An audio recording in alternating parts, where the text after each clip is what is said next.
محلے کی مسجد کی تعمیر و مرمت کا کام شروع ہوا تو مطلوبہ رقم اکٹھی ہونے میں دیر ہو گئی۔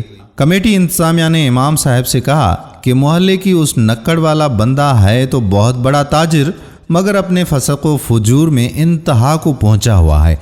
اگر آپ میں ہمت ہے تو اس سے بات کر لیں، ممکن ہے کہ کوئی صورت بن جائے۔ امام صاحب نے حامی بھر لی اور ایک دن شام کو جا کر اس کا دروازہ کھٹکھٹایا۔ چند لمحے بعد تاجر صاحب اندر سے نمودار ہوئے۔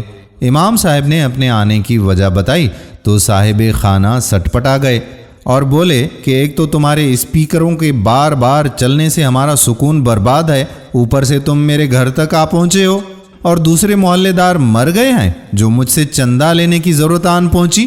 امام صاحب نے کہا کہ آپ کے لیے اللہ تعالیٰ کا دیا ہوا یہ ایک موقع ہے، آپ کے دستے تعاون کی اشد ضرورت ہے، میں خالی ہاتھ نہیں جانا چاہتا، اللہ تعالیٰ آپ کے مال و جان میں برکت دے گا۔ تاجر نے امام صاحب سے کہا کہ لاؤ اپنا ہاتھ، میں تمہیں چندہ دوں۔ امام صاحب نے جیسے ہی ہاتھ آگے بڑھایا، اس تاجر نے امام صاحب کے ہاتھ پر تھوک دیا۔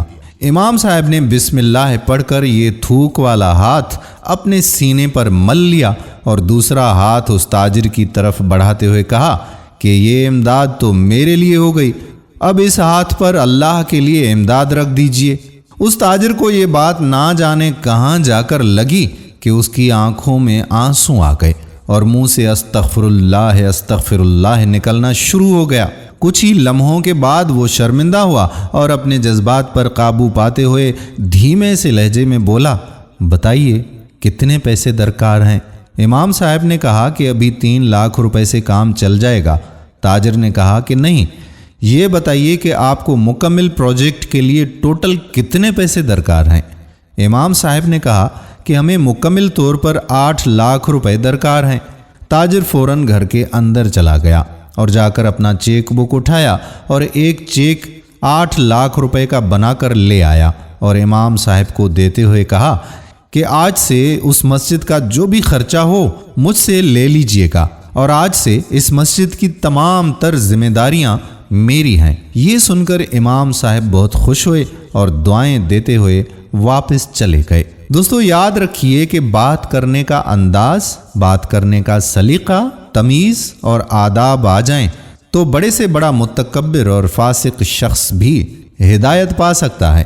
اللہ تعالی ہمیں نرمی سے بات کرنے کی توفیق عطا فرمائے اور صراط مستقیم پر چلنے کی بھی کامل توفیق عطا فرمائے۔ آمین ثم آمین یا رب العالمین۔ دوستو اگر ویڈیو پسند آئی ہو تو اپنے دوستوں کے ساتھ اس ویڈیو کو شیئر ضرور کیجیے گا۔ آنے والی ویڈیو تک اپنے میزبان قادر بخش کلہوڑوں کو اجازت دیجیے۔ اللہ حافظ۔